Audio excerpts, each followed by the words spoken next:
ሰላም ጤና ይስጥልኝ የተከበራችሁ አባቶች እናቶች እህትና ወንድሞች በእያላችሁበት የእግዚአብሔር ሰላም ከእናንተ ጋር ይሁንልን። የእማማ ዝናሽ የበጎ አድራጎት ድርጅት 3 ስራዎችን ይሰራል።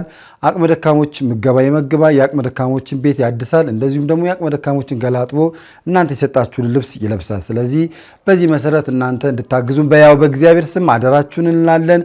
በቀን ከ1000 በላይ ነዳያን ስለምንመገብም እናንተ ደግሞ በነፍስ ይማር መንፈሳዊ በዓላት ስታከብሩ እንደዚሁ ልደት ስታከብሩ ማንኛውም ዝግጅት ሲኖራችሁ ነዳያን በመመገብ ታደርጉልን ዘንድ በሕያው እግዚአብሔር ስም አደራ እንላለን።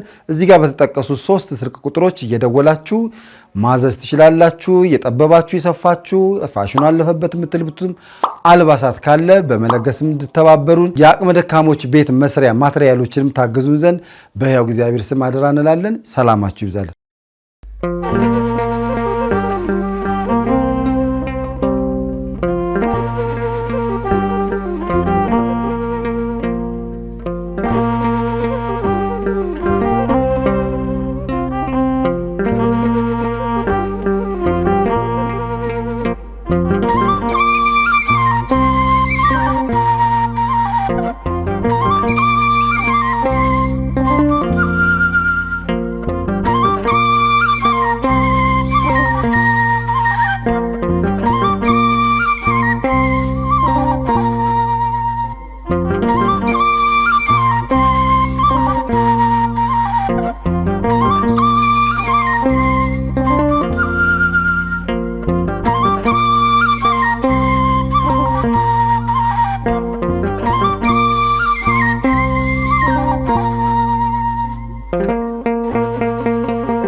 ደህና ዋላችሁ። አሜን ያያሉ የሉል እግዚአብሔር ክብርና ምስጋና ይግባው። የዛሬው ምገባ የወለተ ሚካኤልን ነፍስ ይማር ሲሉ ቤተሰቦች መግበውልናል። ወለተ ሚካኤልን ነፍስ ይማርልን፣ ነፍስ ይማርልን። ለቤተሰቦቻቸው ለወዳጅ ዘመዶቻቸው ሀዘናቸውን የያዘን ዳርቻ ያድርግልን። የመገቡልንም ቤተሰቦች በእድሜ በጤና ይጠብቅልን። ወደ ምገባው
ሰላም ጤና ይስጥልኝ። የተከበራችሁ አባቶች፣ እናቶች፣ እህትና ወንድሞች በያላችሁበት የእግዚአብሔር ሰላም ከእናንተ ጋር ይሁንልን። የእማማ ዝናሽ የበጎ አድራጎት ድርጅት 3 ስራዎችን ይሰራል። አቅመ ደካሞች ምገባ ይመግባል፣ የአቅመ ደካሞችን ቤት ያድሳል፣ እንደዚሁም ደግሞ የአቅመ ደካሞችን ገላጥቦ እናንተ የሰጣችሁን ልብስ ይለብሳል። ስለዚህ በዚህ መሰረት እናንተ እንድታግዙን በያው በእግዚአብሔር ስም አደራችሁን እንላለን። በቀን ከ1000 በላይ ነዳያን ስለምንመገብም እናንተ ደግሞ በነፍስ ይማር መንፈሳዊ በዓላት ስታከብሩ፣ እንደዚሁ ልደት ስታከብሩ፣ ማንኛውም ዝግጅት ሲኖራችሁ ነዳያን በመመገብ ታደርጉልን ዘንድ በሕያው እግዚአብሔር ስም አደራ እንላለን። እዚህ ጋር በተጠቀሱ 3 ስልክ ቁጥሮች እየደወላችሁ ማዘዝ ትችላላችሁ። የጠበባችሁ የሰፋችሁ ፋሽኑ አለፈበት የምትልብቱም አልባሳት ካለ በመለገስም እንድተባበሩን የአቅመ ደካሞች ቤት መስሪያ ማትሪያሎችንም ታግዙን ዘንድ በሕያው እግዚአብሔር ስም አደራ እንላለን። ሰላማችሁ ይብዛል።